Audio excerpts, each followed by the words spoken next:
성부와 성자와 성령의 이름으로 아멘. 요한이 전한 거룩한 복음입니다. 그날 곧 주간 첫날이 되자 제자들은 유다인들이 두려워 문을 모두 잠가놓고 있었다. 그런데 예수님께서 오시어 가운데에 서시며 평화가 너희와 함께 하고 그들에게 말씀하셨다. 이렇게 말씀하시고 나서 당신의 두 손과 옆구리를 그들에게 보여주셨다. 제자들은 주님을 뵙고 기뻐하였다. 예수님께서 다시 그들에게 이르셨다. 평화가 너희와 함께 아버지께서 나를 보내신 것처럼 나도 너희를 보낸다. 이렇게 이르시고 나서 그들에게 숨을 불어넣으며 말씀하셨다. 성령을 받아라.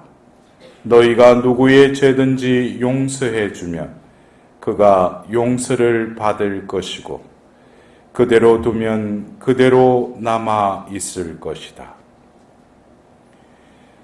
주님의 말씀입니다. 그리스도님 찬미합니다. 우리 잠시 예수님께서 십자가에 순환을 당하시고 육신으로 태어나신 그 생명의 숨이 이제 온전히 하느님께 맡겨지는 죽음의 순간을 맞이하시고 바로 사흘째 되는 날 주간 첫날 이른 아침에 막달라 여자 마리아와 여러 여자가 그 무덤을 찾아갔지만 그 무덤에 시신이 없어진 것을 알고 또 베드로와 요한이 그 말을 듣고 그 무덤으로 다가갑니다.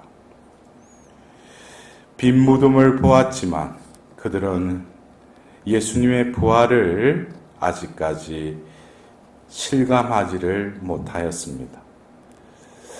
바로 그 주간 첫날 저녁에 예수님께서는 문을 닫아 걸고 있는 그들 가운데 나타나십니다. 그리고 그들에게 나타나시어 평화가 너희와 함께 하고 말씀하십니다. 잠시 그 부활하신 예수님께서 그 두루미에 쌓여있는 그 제자들에게 나타나신 그 세나클의 그 상황을 잠시 마음으로 떠올려 봅시다. 그들 가운데 나타나셨듯이 지금 이 순간 성체로 우리와 함께 계시는 그 예수님께서 우리와 함께 계심을 잠시 느껴보도록 합시다.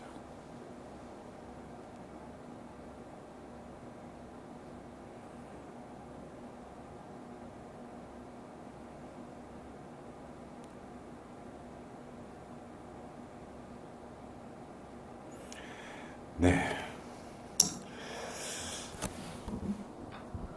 제가 아까도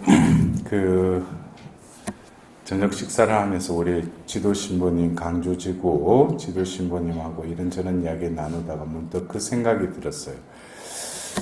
제가 그 남가주에서 강사로 이렇게 초대를 받고 그 강사들이 이렇게 치유의 그 예식을 가지는데 저 차라가 와가지고 저에게 치유예제를 어떻게 하겠느냐고 해서 제가 그때 문득 제 입에서 나온 것이 성체를 현시해 놓고 하자고 그랬어요. 그러니까 아니 치유예제를 할 건데 성시간이 아니라 치유예제를 할 거라고. 근데 제가 문득 그런 생각이 들었어요. 우리 신자들이 특히 이런 성령 세신과 관련된 그런 모임에서 보면은 치유를 어떤 은사자에게 받으려고는 하는데 우리가 일상적으로 교회 안에 이미 우리가 행하고 있는 이를테면 가장 중심이 뭡니까? 성체성사가 행해지는 이 미사성제 때 우리는 이거는 치유 병 낫는 거 이걸 떠나서 우리는 영성체 하기 전에 바로 그 백인대장의 그 고백을 우리는 똑같이 해요. 한 말씀만 하소서 제 영혼이 곧 나으리다. 이거 엄청난 이 신앙의 고백이에요. 왜냐하면 예수님이 그때의 이 백인대장이 그 말을 했을 때 한 말씀만 하셨는데 어떻게 됐어요? 그 시간에 그 종이 나았다고 그랬어요. 근데 우리는 어떤 병이 낫게 해달라고 하는 게 아니고 내 영혼이 곧 나으리다 그랬어요. 우리가 진정으로 이 성체성사, 용성체를 할 때 조금 전에 그 보라 하나님의 어린 양 하면서 성체를 사제가 이렇게 보여줬을 때 바로 그 축성된 그 성체를 보고 한 말씀만 하소서 제가 곧 나으리다 했다면 바로 성체를 용할 때 예수님은 분명히 우리의 그 고백, 그 기원을 들으셨다면 예수님께서는 그것을 이뤄주시지 않겠어요? 그렇다면 우리가 세례를 받고 나서 미사를 몇 번 참여했어요? 수없이 참여했죠. 또 영성체를 하기 전에 그 고백을 수없이 되뇌었잖아요. 근데 영성체를 하면서 진정으로 내가 한 그 간구함이 예수님이 내 안에 오셨다면 그것이 이루어지겠어요? 안 이루어지겠어요? 근데 우리는 이 미사성제 그리고 뭡니까? 고해성사 이거는 치유의 성사라고 그래요. 우리가 진정으로 하나님의 조명 아래에서 나의 죄를 덜쳐내 주시고 그 죄를 통회하고 정죄하고 나서 솔직하게 그 고해소에 계시는 분은 사제가 있지만 그를 대신해서 바로 예수님이 계신 거예요. 그 앞에서 우리가 진정으로 그 고백을 할 때 그 자리에서 병이 치유가 일어난다. 그리고 우리가 병자성사, 여러 혼인, 사제, 세례뿐만 아니라 견진, 이 모든 것을 통해서 우리의 존재를 하나님께서는 우리가 생각하는 치유가 아니라 우리의 존재를 원래 창조된 존재로, 그래서 우리는 세례성사로부터 병자성사의 이 칠성사는 혼인과 또 사제품은, 또 그 신품성사는 또 하나님의 부르심에 따라서 또 그거는 이렇게 그 부르심 받은 사람들이 받는 성사지만은 그 나머지 6개 성사는 우리의 삶이에요. 태어나서 죽는 것까지. 그 중간중간에 교회를 통해서 하나님이 이 성사를 통해서 우리에게 이 성사 생활만 제대로 하더라도 뭐예요? 건강하게 살 뿐만 아니라 늘 그 광야의 이스라엘 백성들을 만나러 배불리 뛰셨듯이 영적으로 굶주리는 이들에게 예수님은 당신의 살과 피를 통해서 먹힘으로써 영원한 생명을 주시는 거예요. 우리가 한 번의 그 미사성제의 참례를 통해서 어떻게 보면 모든 것을 다 하나님은 우리에게 다 내어주신다는 거예요. 왜? 예수님을 내어주시니까. 우리가 예수님을 받아 모시는 이것보다도 더 큰 은총이 어디 있겠어요? 내가 어디 병 낫고 우리 집에 문제 해결되고 무슨 여러 가지 내가 안고 있는 어떤 그런 것들이 해결되는 거. 그것보다도 내가 하나님을 내 안에 모셨다는 거. 이것보다도 더 어떻게 비길 수 있겠습니까? 그러나 나는 내 중심적으로 살아가기 때문에 내가 필요한 것을 구하고 그것이 응답받았다면 하나님의 어떤 찬미 받으소서 영광 받으소서.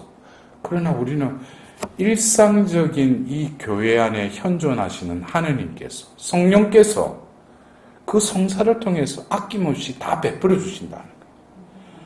그러나 우리가 그 성사에 참여하는 우리들이 진정으로 이 성사를 통해서 우리에게 하나님의 그 무한한 은총이 흘러내리는 것은 하나님의 문제가 아니고 그 성사를 받는, 그 참여하는 우리들의 문제라는 거예요. 그것에 대해서 진정으로 이 성사의 그 은총을 온전히 받는다면 우리의 존재는 완전히 달라지는 거예요. 변화가 일어날 수밖에 없어요. 그래서 제가 그 성령대회에서 성시간에 성체를 현시해 놓고 그 성체 뒤에 빼꼼히 앉아가지고 꿇어 앉아가지고, 그래서 제가 예수님이 앞에 계시니까 어떻게 할 수가 없잖아. 그래서 제가 또 성령께서 시키는 대로 기도도 하고 그 또 찬미도 바치고 그러면서 성시간 겸 이제 치유의 절을 하는 거예요. 그래서 우리가 예수님이 여기 함께 계신데 어떤 사람이 은사자가 와가지고 막 하면은 그거는 뭐 보고 성령이 오시는가 보다 그러는데 예수님이 계신데 우리가 성령께서 함께 계시면 우리는 느끼지 못한다는 거예요. 느끼지만 무엇이 더 중요하느냐 이거죠.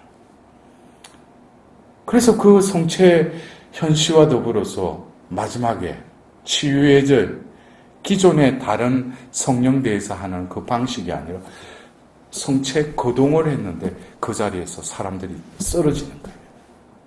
그 앞에서 툴썩하면서 통회를 하는 거예요. 왜? 예수님이 가시니까.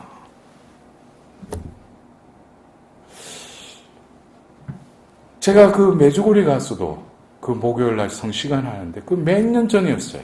그때 성모님 발현하신 지 그때 25주년인가.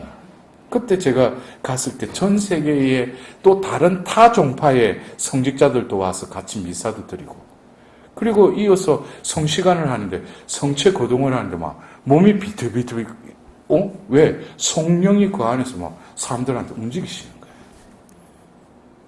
그래서 우리는 무슨 은사자 와서 하는 거 거기에 대해서는 우르르 몰리잖아. 그러나 성체 조배하는 이 순간에도 성령이 강하게 충만하게 우리와 함께 계시는데 그것에 대해서는 우리가 무감각하다는 거예요. 그래서 그 성령 대회를 통해서 많은 우리 신자들이 신부님 성체 시간 현시되어 있는 그 순간이 얼마나 성령이 충만한 시간이에요.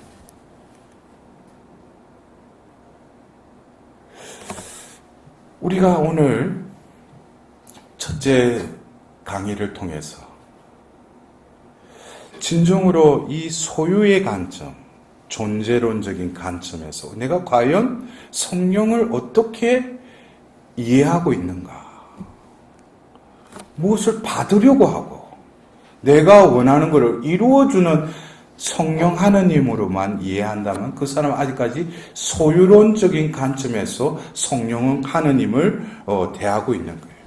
그러나 이미 우리에게 생명이 주어졌을 때, 우리가 신자가 되기 전에도 하느님은 우리에게 생명을 주셨잖아요.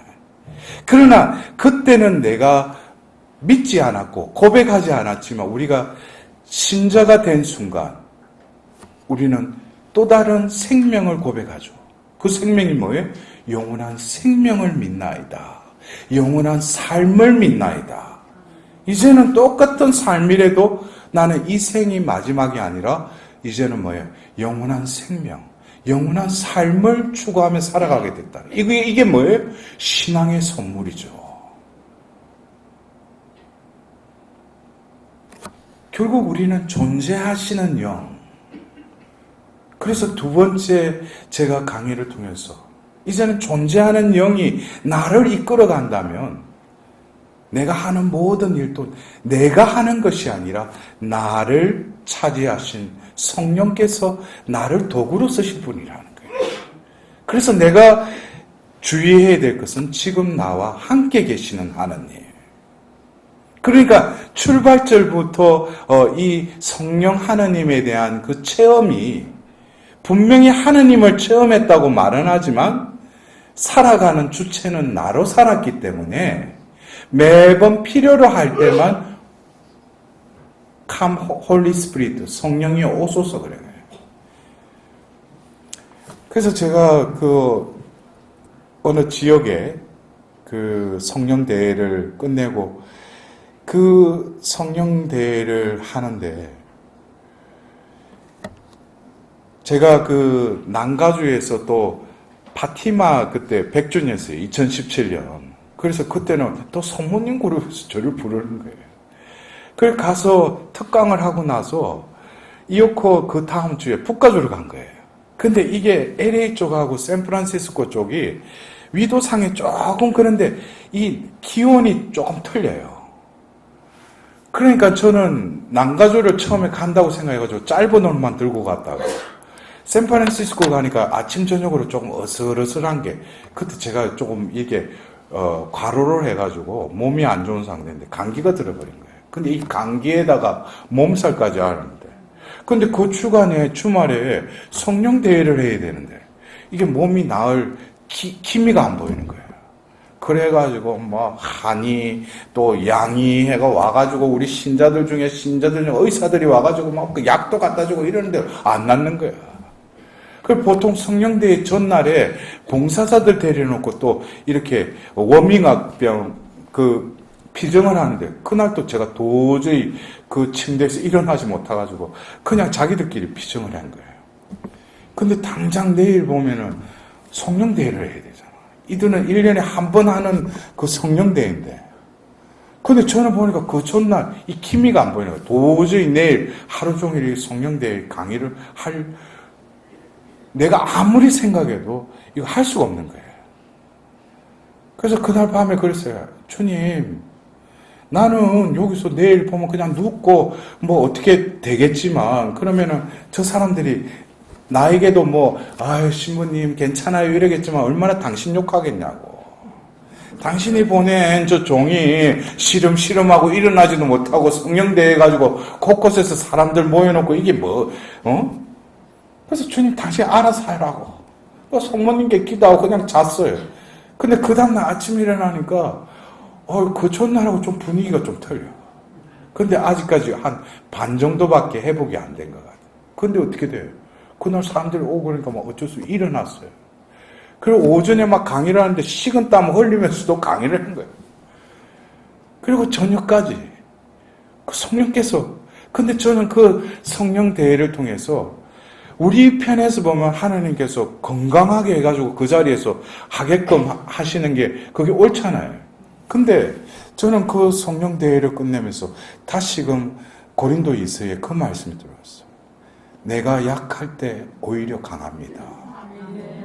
그리스도의 권능이 내 안에 머물러 계시기 때문입니다. 저로서는 도저히 할 수 없는 것이었어요. 그러나 그것을 통해서 저는 누구와도 체험할 수 없는 그걸 내가 체험을 한 거예요. 하나님은 내가 이거 죽을만 해도 하나님 쓰시겠다면 쓰시구나. 내가 그동안에 하나님의 그 종으로 뭐 어디 가서 말씀 전한다고 했지만 내가 얼마나 교만했던가. 나를 드러내려고 하고 내가 여기서 하나님이 함께 하시는데 내가 드러난 적이 얼마나 많았던가. 그래서 그때 성령대회가 잊혀지지 않아요. 근데 조용조용하면서 그 찬미도 이렇게 어우러지면서 하면서 어떤 그 성령대회가 끝나고 나서 봉사자들 이렇게 회합을 가지는데 한 자매님이 이 자매님이 오랫동안 찬미를 하신 분이에요.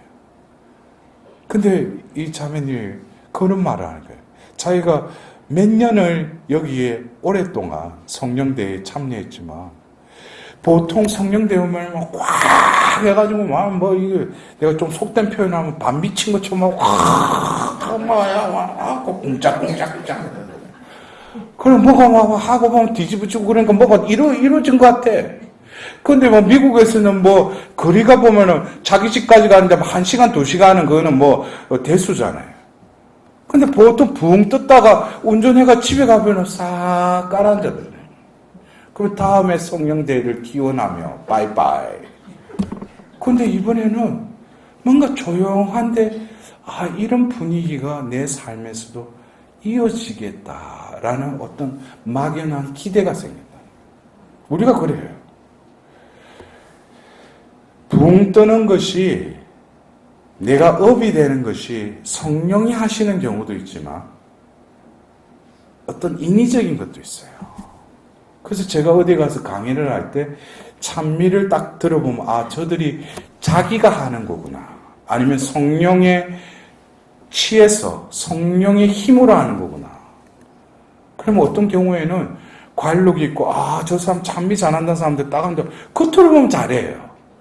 근데 그 찬미로 인해서 이 사람들이 같이 찬미하는 사람이 감정만 업이 되는 거예요. 감정이. 영이 열리고 하나님께로 향했는데 이 감정만 붕 떠버린 거예요. 그러면은 내가 오늘 첫 강의할 때도 그랬죠. 저는 영을 통해서 말하기 때문에 내가 짜여진 어떤 각본이 없으니까 영이 열린 상태로 말씀이 들어가야 되는데 이 감정이 업이 되면 말씀이 들어가도 이게 들어가지를 못해요. 왜? 감정이 지금 차 있으니까. 어떤 사람은 슬픔, 어떤 위안, 근데 그것이 성령으로부터 온 게 아니라 감정이 지배돼 버리면 이 영을 통해서 말씀이 들어가는데 또 수순을 밟아야 돼. 그리고 이 감정을 캄다운 시켜야 돼. 그리고 말씀이 선포돼요. 그러니까 이중으로 시간이 걸리잖아요. 그런 데는 제가 찬미팀 보고 찬미하지 마라 그래요. 시편에도 그래요. 나는 새 노래를 부르리라.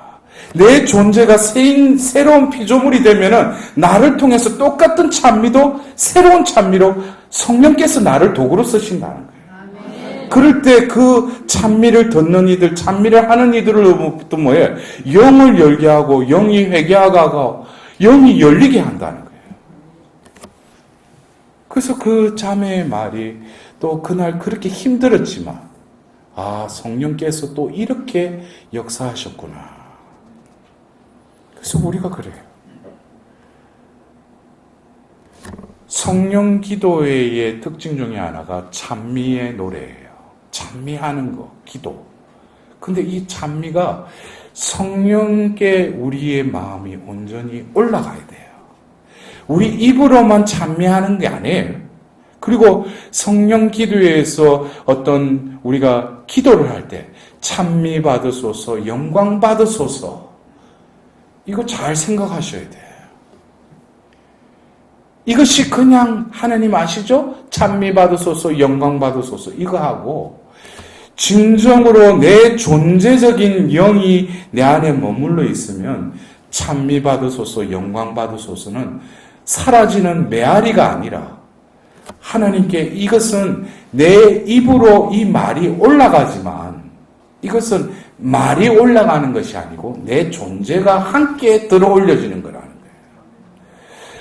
그래서 우리가 찬미 받으소서, 영광 받으소서도 제가 첫 번째 강의의 소유적인 관점에서 생각하는 그 사람들에게는 찬미 받으소서, 영광 받으소서는 조건부적인 그런 찬미와 영광 받으소서예요.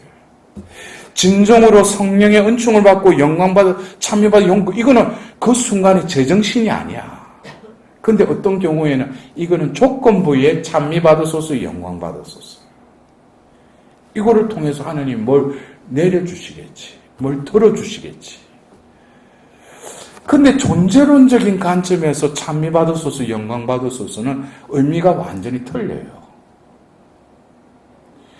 찬미와 영광을 내가 지금 말로 바치지만 내 존재 자체가 찬미와 영광이 된다는 거예요. 그래서 영광을 우리가 하나님께 영광 받으소서라는 그 표현을 잘 이렇게 바라보자면은 하나님의 영광 그 자체이시잖아. 천사들은 찬미를 계속 하는데 하나님은 그 존재 자체가 완전하신 분 아니잖아요.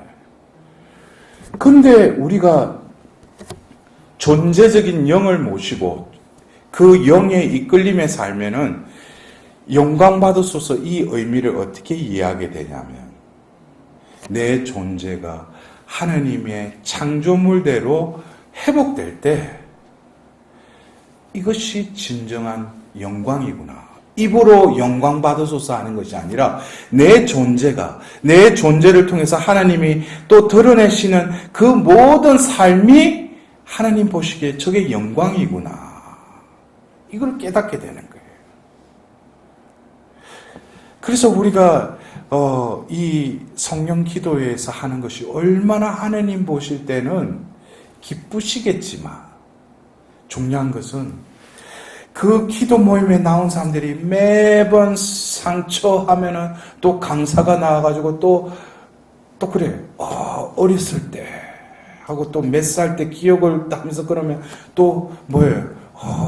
나도 그런 게 있지. 그러면서 혹시 뭐가 있는가 해가 그리고 또 불 꺼놓고 또 음악 팍 하면서 딱 하면 눈물이 줄줄. 그 옛날에 보면은 한참 그거 할 때 그 개신교의 찬송가 있잖아요. 세상에서 방황할 때 그러면 다들 보면은 요즘 그래도 회개하고 좀 뭔가 살려고 하는데 또 세상에서 그러면 또 분위기가 또 보면 다들 보면 이게 조금 분위기가 그러대. 그러면 또 눈물을 뚝뚝뚝뚝 흘려. 그거 왜 우는데 그가? 방황할 때, 진정으로 회개할 때는 진짜 그 찬송가처럼 하나님께 그 방황한 나를 건져주셨다는 거예요. 그러나 매번 세상에서, 그럼 또 보면 또 눈물 지지. 이제는 그럴 때가 아니라는 거예요. 우리가 왜 과거를 자꾸 봐? 여러분들 우리 교회 안에서 그래요. 제가 요즘 그 2003년부터 우리 교회 안에서 회복사도직을 한 지가 거의 이제 20년이 가까이 돼요. 근데 치유와 회복은 똑같이 낫는 건데 치유의 영역은 과거 지향이에요. 그래서 과거의 어린 시절부터 해서 자기가 받았던 상처들 이것을 하는 것이 치유의 영역이에요.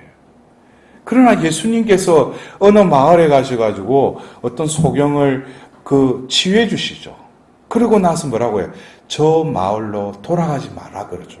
이게 우리가 병을 낫는 데 있어서는 그 의사가 처방전을 내려주는 것과 흡사해요. 우리가 치유받는 데는 아주 민감하면서 내가 그래서 보면 또 하면은 나 치유받았네, 나 구원받았네, 알렐루야, 알렐루야. 근데 또 그 자리에 또 가면 또 앉아있어. 그럼 나 치유받았네.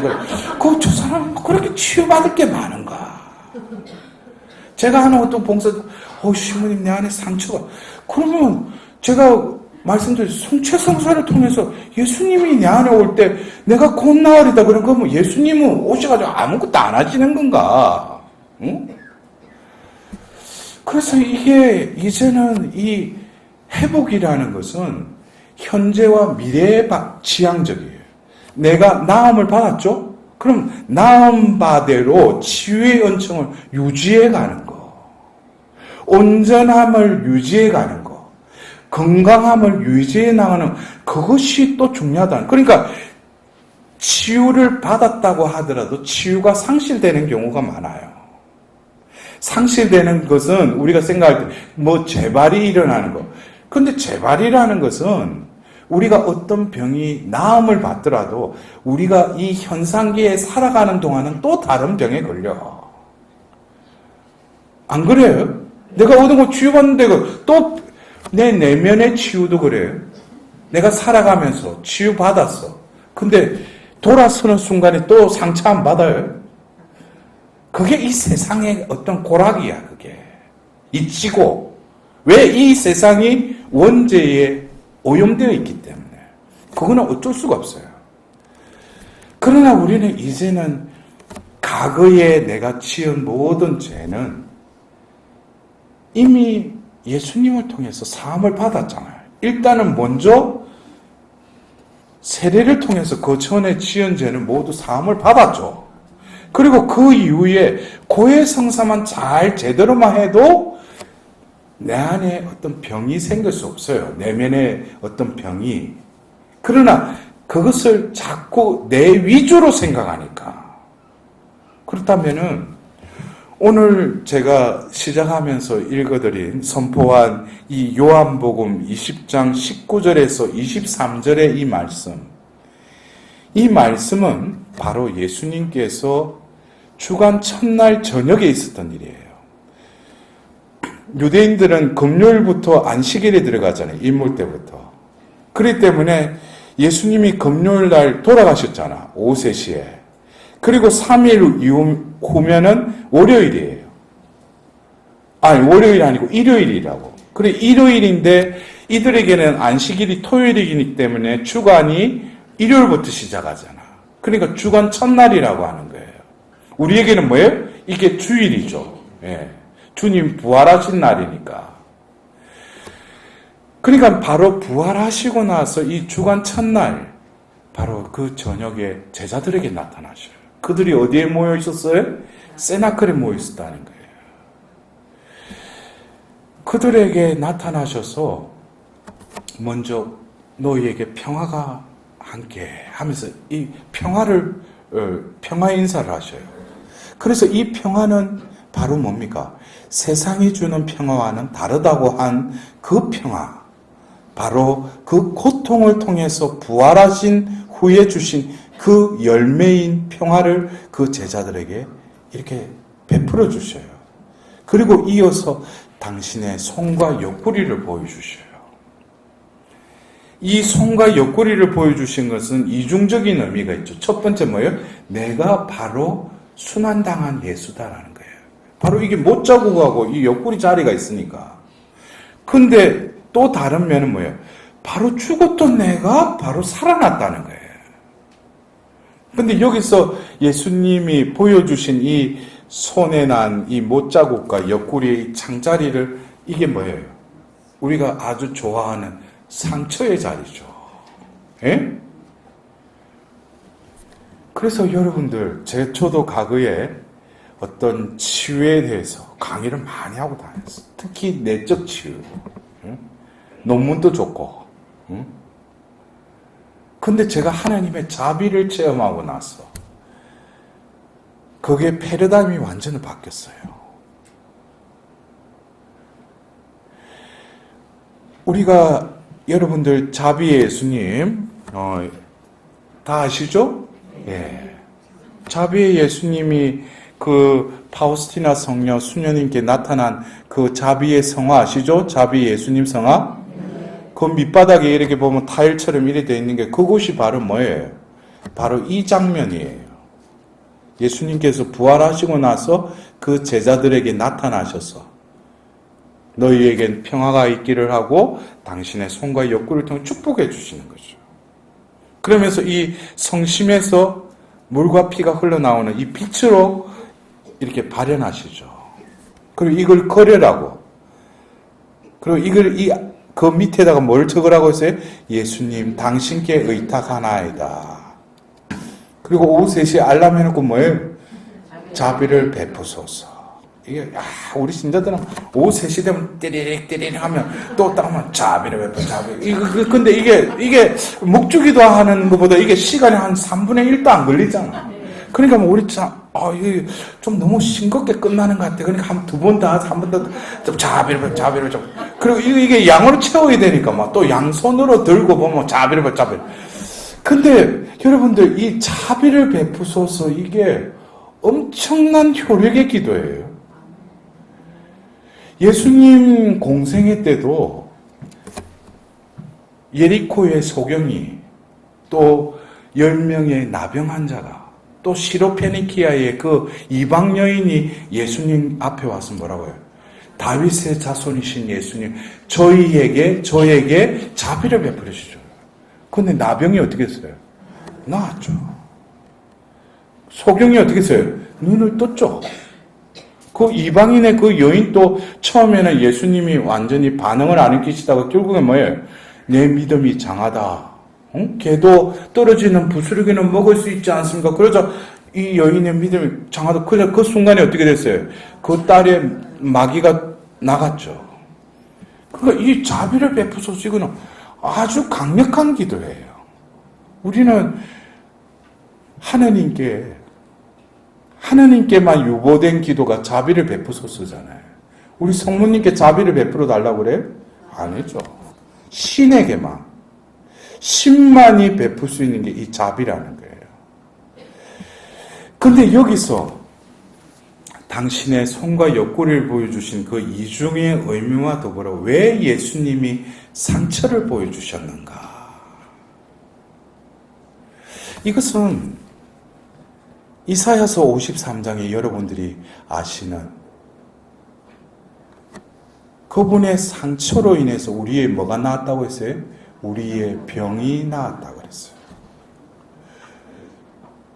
여러분들, 예수님이 상처를 입으셨잖아. 예? 상처를 입었으면은 우리의 모든 것이 어떻게 돼? 죄악과 병고가 그분으로 인해서 다 나음을 받는 거예요. 그래서 우리가 이 자비의 예수님 그 성화를 보면은 그 빛이 나오는 그것을 클로즈업을 하면은 예수님 성심에서 뿜어져 나오잖아요. 근데 더 클로즈업을 하면은 바로 그 자비의 출구가 뭐냐면은 바로 창에 찔린 그 상처로부터 그 자비가 흘러나온다는 거예요. 그러니까 자비는 뭘 통해서 흘러나온다? 상처를 통해서 흘러나온다는 거예요. 그러면은 그 상처가 우리가 자비를 베푸소서 할 때 그 자비가 우리에게 임하실 때 스며들어올 때 어디를 입구로 해서 들어오냐면 바로 상처를 통해서 들어온다는 거예요.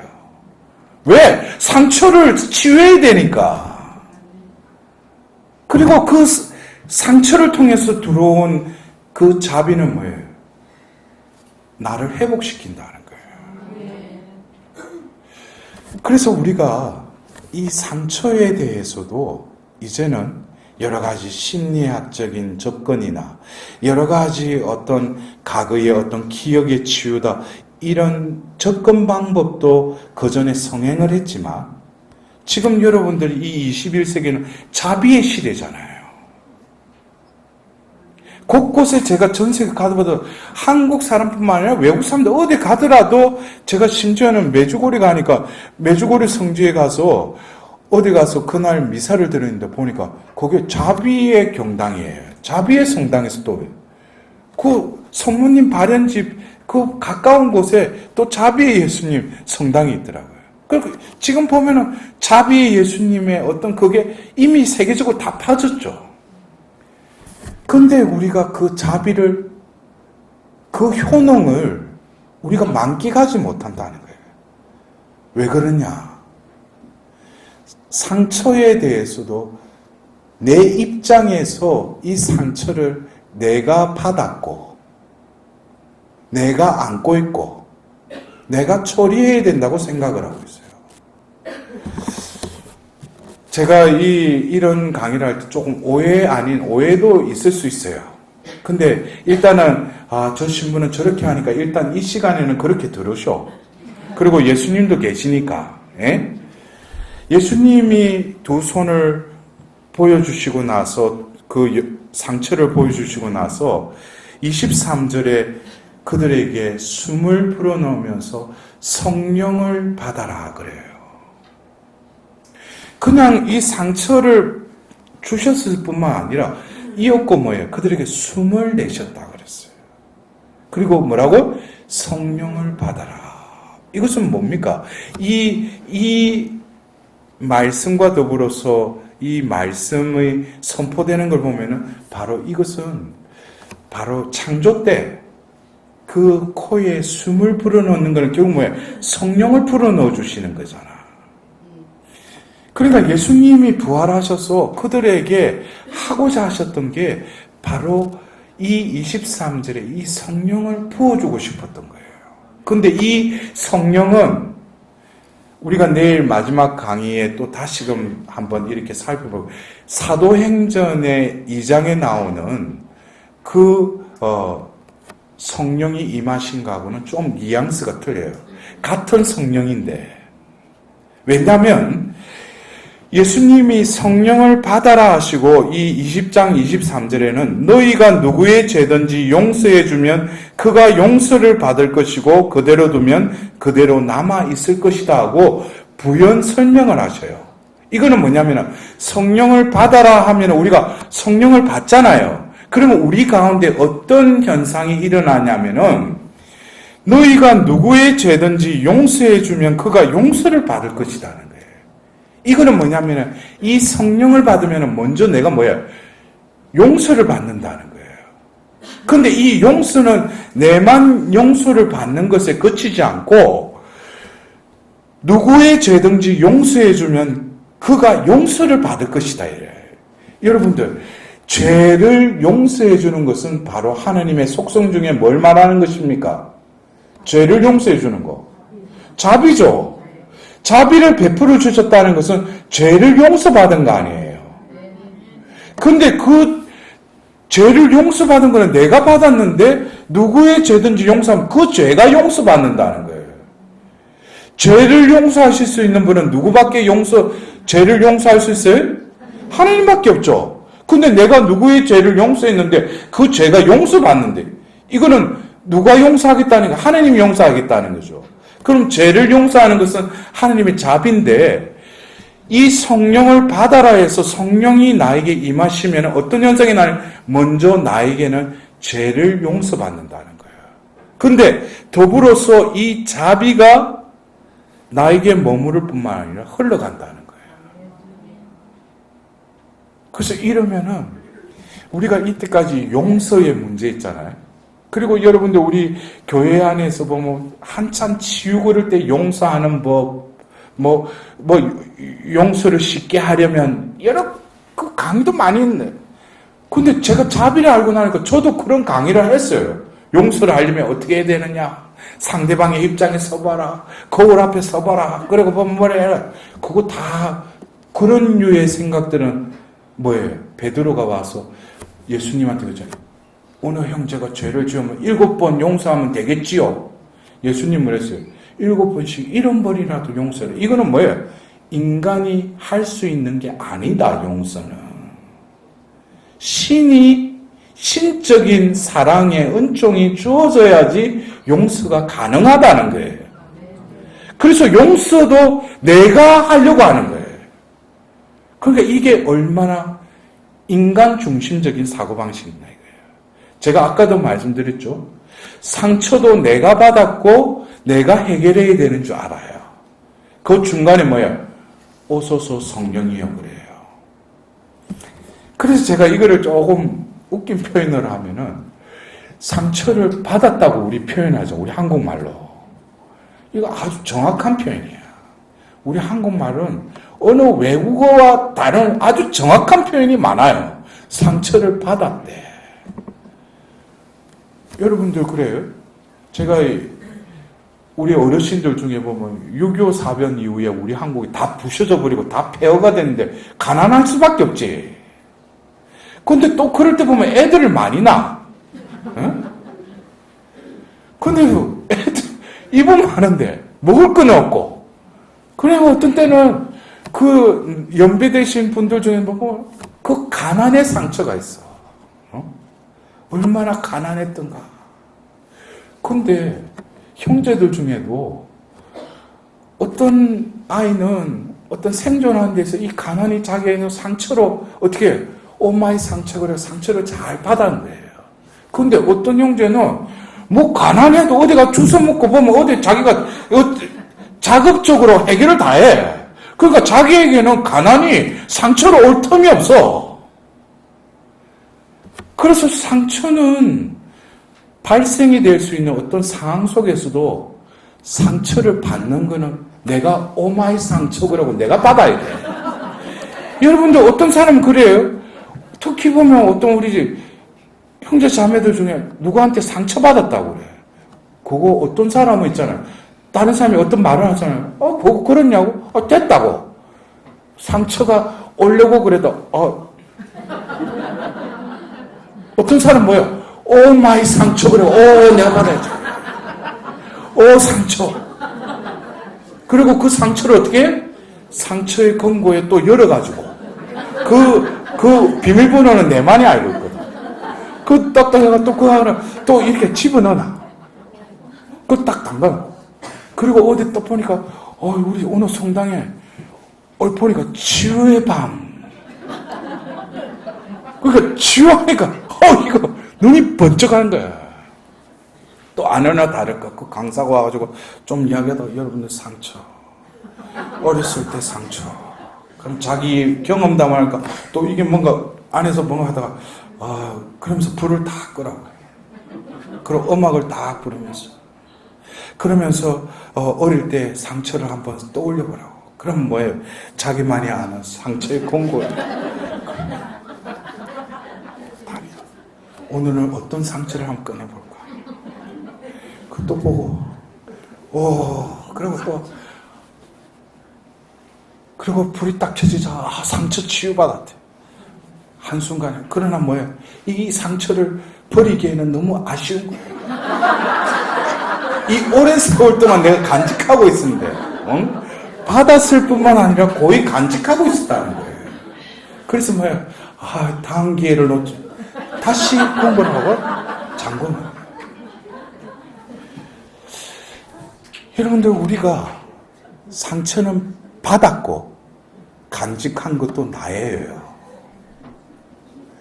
내가 그것을 해결해야 되는 줄도 알아요. 치유받아야 된다고. 그러나 그것은 나 중심적인 사고 발상이에요. 우리가 성경을 보면은 세례를 받았다는 것은 바로 예수 그리스도와 함께 죽었다는 거예요. 바로 예수 그리스도의 죽음의 공로로 인해서 우리가 그 지은 죄가 어떻게 해? 싸그리 다 사해졌다는 거예요. 죄가 다 사해졌다는 것은 내가 그동안에 받았던 이 세상에 태어나서 수없는 그 상처도 다 뭐예요? 예수님의 그 순환의 공로로 다 사함을 받고 다 회복이 됐다는 거예요. 그러나 중요한 것은 뭡니까? 내가 그것을 바라보고 내 삶을 내가 기억하고 내가 의미를 부여한 내 삶이 아니라 주님으로 거듭 태어났다면 주님의 그 십자가로 인해서 내가 다시 태어났다면 그 십자가의 빛으로 내가 살아온 모든 삶을 그 빛에 의해서 바라보면은 내가 잘 나갈 때, 내가 돈 벌고 입꼬리가 눈귀까지 올라갈 때, 그리고 남편이 뭐 성진했을 때, 자녀가 좋은 데 갔을 때, 그때는 내 기억 속에 그때는 내 기억 속에 해피한 순간이라고 기억되어 있어. 그리고 내가 실패하고 뭐 사업이 망하고 건강을 잃고 그랬던 것은 나에게 상처라고 생각해.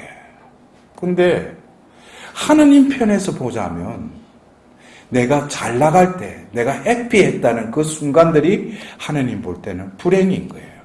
왜? 세상적인 것으로 기뻐할 때 하느님을 잊어버렸다는 거예요.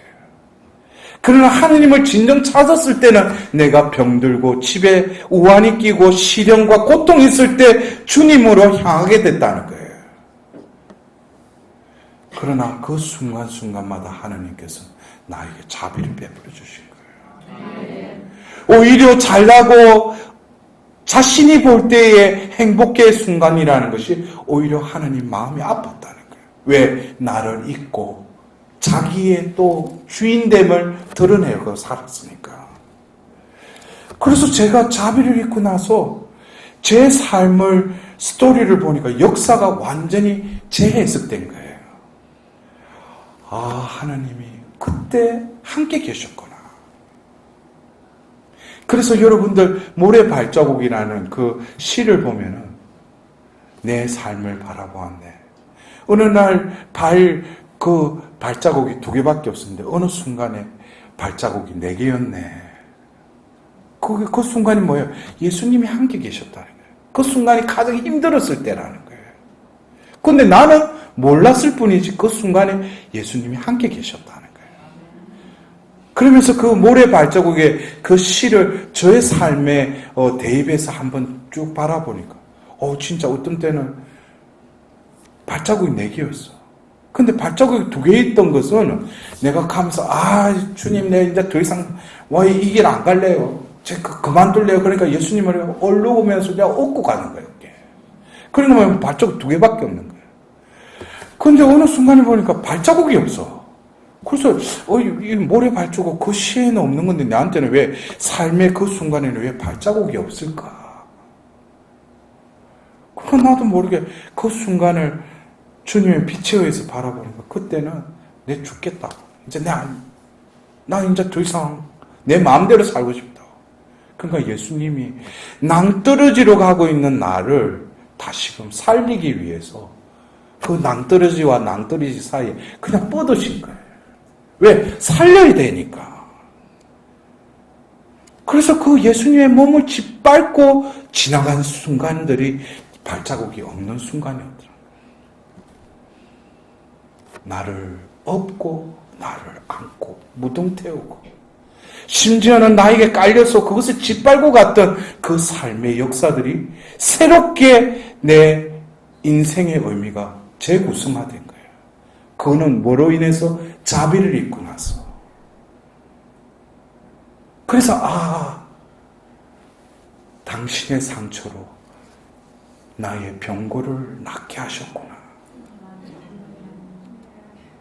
그래서 우리가 얼마나 내 중심적으로, 내 편의적으로, 내 이익적으로 내가 상처를 받았다고 그러고 상처를 간직하고 또 그 상처는 하나님께 온전히 내어드리지도 못해.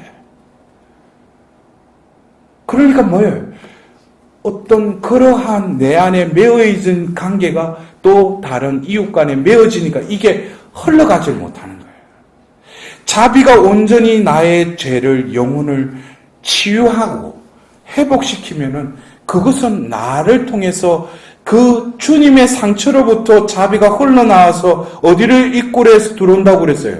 나의 상처를 통해서 들어오면은 내 안에 죄가 용서를 받는다는 거예요. 그게 뭐예요? 자비가 내 안에 임하신 거죠. 더불어서 그 자비가 나의 상처를 통해서 흘러간다는 거예요. 그래서 많은 하나님의 전거자가 뭡니까? 더 이상 나는 내 받은 상처에만 급급하는 게 아니라 주님의 자비로, 주님의 사랑으로 나를 새롭게 태어났기 때문에 과거에 암울했고 고통을 받았던 그 순간들이 지금은 뭐예요? 복음을 전하는 좋은 재료가 되는 거예요. 하나님이 나를 살리셨다는 거예요. 하나님께서 나를 다시금 낫게 해주셨을 뿐만 아니라 내가 가난으로 살 수 있게 해주신 것에 진심으로 감사하게 됐다는 거예요. 여러분들, 우리 존재가 자비를 입는다면, 그래서 예수님께서는 바로 성금요일 오후 3시에 숨을 거두셨죠. 그리고 나서 죽음을 확인하기 위해서 그 한 병사가 창을 옆구리에 찌르자 바로 옆구리에 그 늑방으로부터 피와 물이 흘러나왔어요. 예수님은 그 살아생전에도 수많은 그 순환의 순간순간에 채찍질과 가시관을 씌우고 또 그 무거운 70kg에 가까운 그 십자나무를 메고 가면서도 온몸이 다 어스러졌는데 4개의 못에 의해서 손과 발이 찔리면서, 그래서 어떤 의사들은 그 과학자들이 그걸 또 할 일 없는 사람들이 또 그런 걸 또 연구를 하는가 봐. 그래서 생살에다가 그 대못을 박는 그 고통은 어디다가 비길 수 있겠는가. 근데 인간한테 하면 그건 죽으니까 어디다가 바로 그 우리가 좋아하는 그 해를 뜨기 전에 그 수족관에서 그 살아있는 생선을 꺼내가지고 그 횟집 주인이 그 시퍼런 그 칼을 들고 바로 벌떡벌떡 하는 걸 바로 자르는 그 고통이라는 거예요. 그게 바로 못을 박을 때 받는 그 고통이라는 거예요.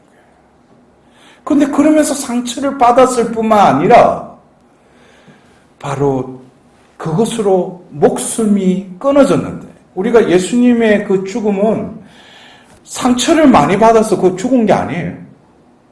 그게 보면은 폐혈증에 걸린 거예요. 왜? 숨을 못 쉬니까.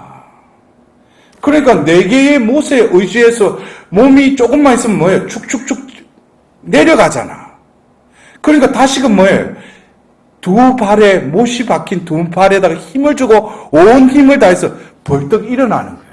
그러면서 숨을 하면서 또 그러면 몸이 내려가는 거예요. 그걸 3시간 동안 계속 반복하는 거예요. 그리고 이제 몸이 축 처지면서 뭐예요?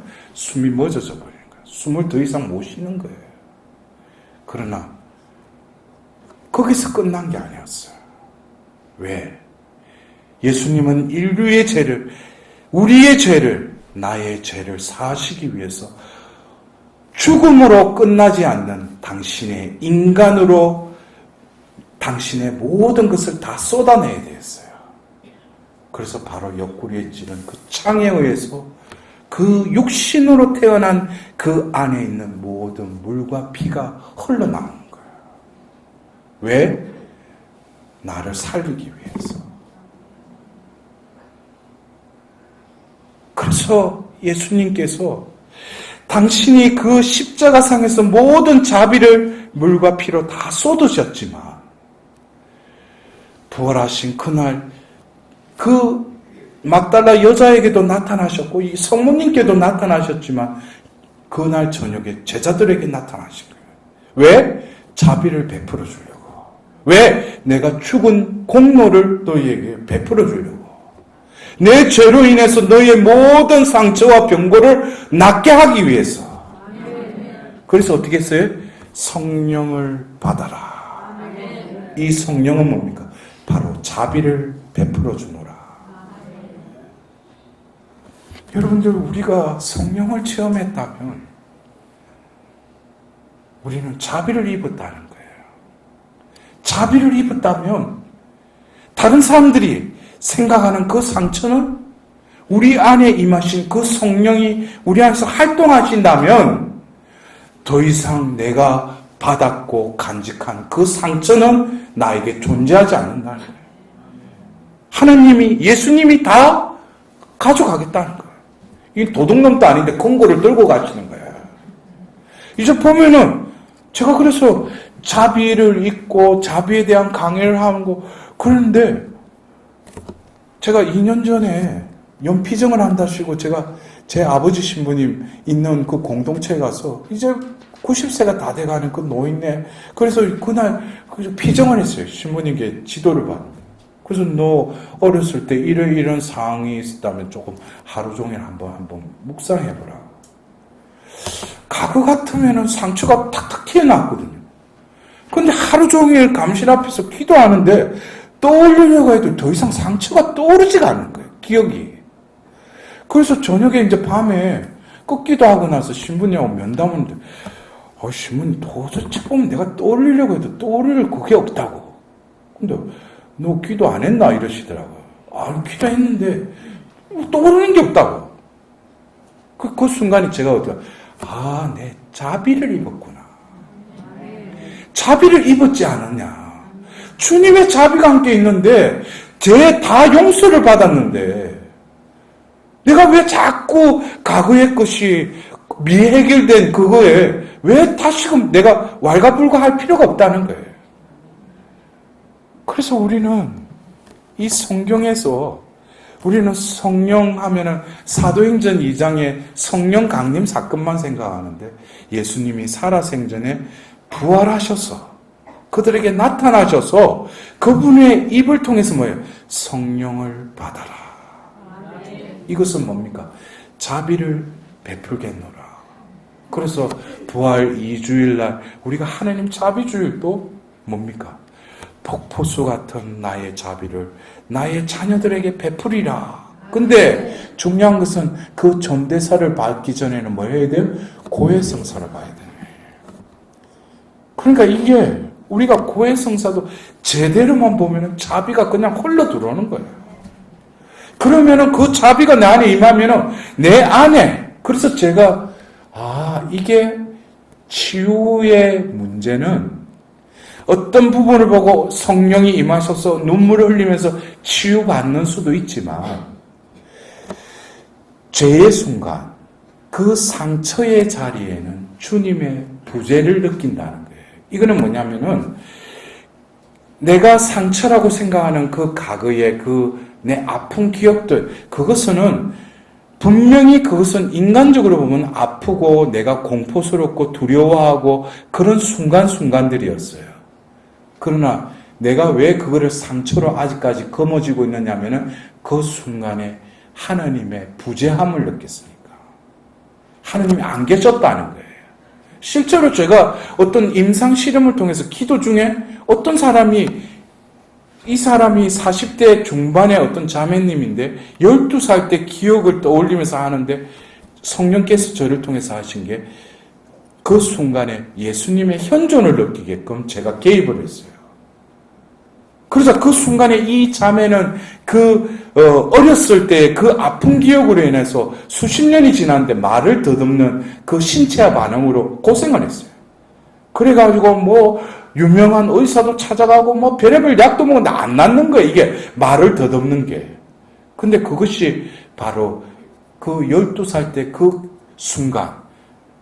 그 순간에 그 공포와 두려움에 의해서 그런 신체화 반응으로 드러난 거예요. 근데 그 순간이 뭐예요? 예수님께서 바로 제가 개입해서 그 순간에 옆에서 누가 있는지 한번 들어보라 그러니까 그 자매가 바로 예수님이 있음을 깨달은 거예요. 그러자 그 기도가 끝나고 나서 진짜 신기하게 말 더듬는 게 치유가 일어났어요. 이것이 뭡니까? 우리가 지금 내가 이해하고 해석한 그 삶의 상처라는 그 순간은 하나님을 그 자리에 모시지 않은 거예요. 나는 그때가 아픈 기억이라고 생각했지만 그 순간에 바로 하나님은 더 가까이 계셨다는 거예요. 내가 그거를 내 식대로 해석했으니까. 그래서 그거를 어떻게 치유받는 법 해가지고 별의별 방법에도 처음에는 보면 뭔가 나은 것 같아. 저도 심리학을 전공했거든요. 여러 가지 심리학을 직면시키고 그거를 통찰하게끔 하는데 그거는 완전하지가 않아요. 왜? 우리의 존재는 영의 존재이기 때문에.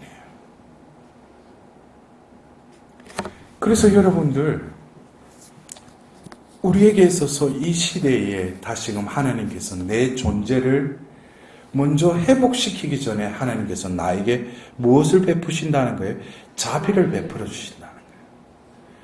바로 요한복음 20장 23절을 통해서 성령을 받아라. 이것은 바로 뭐예요?